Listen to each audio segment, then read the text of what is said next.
Então, eu sou a professora Deise Moura e quero falar desse momento aqui, né? Da emoção que eu estou sentindo dessa aula pública, viu? A questão, os motivos, né, que mobilizados são bem cruéis, mas esse ato político, pedagógico aqui, né? Tantas vozes e de poder. Faz tanto tempo que eu não junto no mesmo momento Daniel, Rui, Karina, Emerson, e assim, né? O Bernardo, todo mundo está aqui. Então, assim, estou emocionada. E que massa! Estou vivendo essa contradição e dizer que esse momento aqui eu estou feliz. Porque esse é o papel da universidade, eu acho, sabe? Dessa pluralidade, de poder se parar para pensar e dizer qual é a universidade que a gente quer, sabe? O que a gente está chamando de democracia? Qual é a formação que eu estou vivendo? Então, assim, as falas de vocês estavam, assim, me abordando e eu pensando como é importante a gente não naturalizar, né? E uma das coisas que a gente precisa é entender, para não naturalizar os processos de desumanização. Nesse exato momento do que eu estou vivendo, para permanecer lúcida e dando conta das atividades diárias, né, e me sentir viva, eu estou tentando perceber que o que eu estou vivenciando, enquanto Deise pessoa, na verdade, enquanto Deise história das mulheres negras, sabe? Existe aqui toda uma ancestralidade. E aí no caminho eu vinha pensando numa poesia, que era dizer assim: vem, veste a minha pele, veste essa minha pele, 500 que eu tenho há 500 anos, veste, né? Vem sentir dessa dor, dessa terra alugada, vem para dizer que o que eu estou falando não faz sentido, para dizer que o que eu sinto é mimimi, né? Para desmoralizar-me. Então vem, veste a minha pele. E aí eu estava pensando que faz tempo, 24 horas por dia, que eu estou vivenciando essa dor, esse processo de exclusão em casa, né? Os filhos, eu já não estou querendo nem mais falar com eles, porque, gente, olha, eu sou uma mulher negra de origem periférica, né? Que sempre estudei em escola pública e que estudei aqui. Eu fiz meu curso de pedagogia aqui, né? Estudava junto com Karina, alunas na ocasião, nos idos de 90.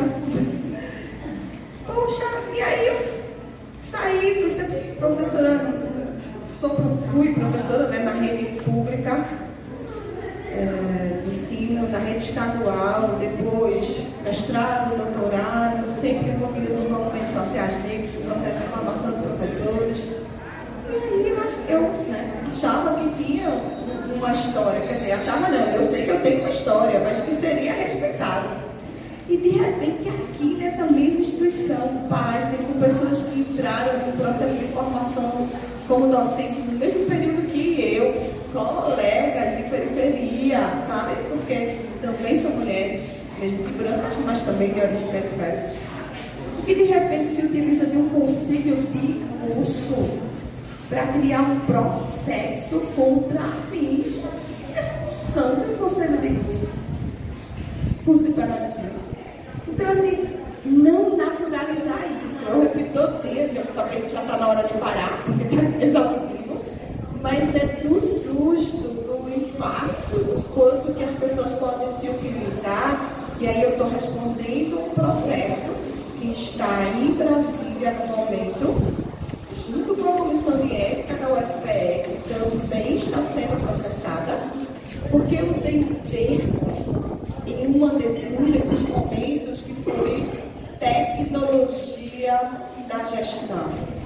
Como a gestão, e não estou me referindo especificamente ao UFPE, eu estou falando das gestões de uma forma geral, pode se utilizar dessas tecnologias, que são a burocracia, para perpetuar práticas racistas.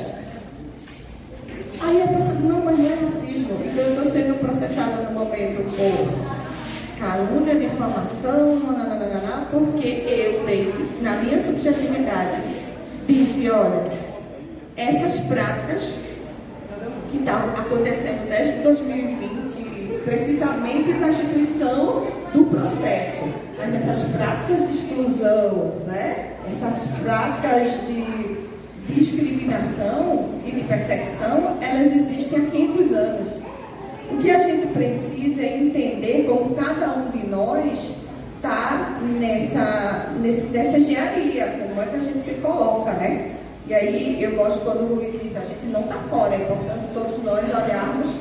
Por quê? Porque estando numa estrutura, né, no qual o racismo faz parte, sedimenta, é muito difícil que as nossas relações, né, as nossas práticas, elas fujam disso. Há necessidade de uma vigilância contínua, né, de se construir, molhar posturas, relações, que vá de enfrentamento a isso. Quando a gente está numa sociedade que reforça continuamente, né, as posturas de sedimentação.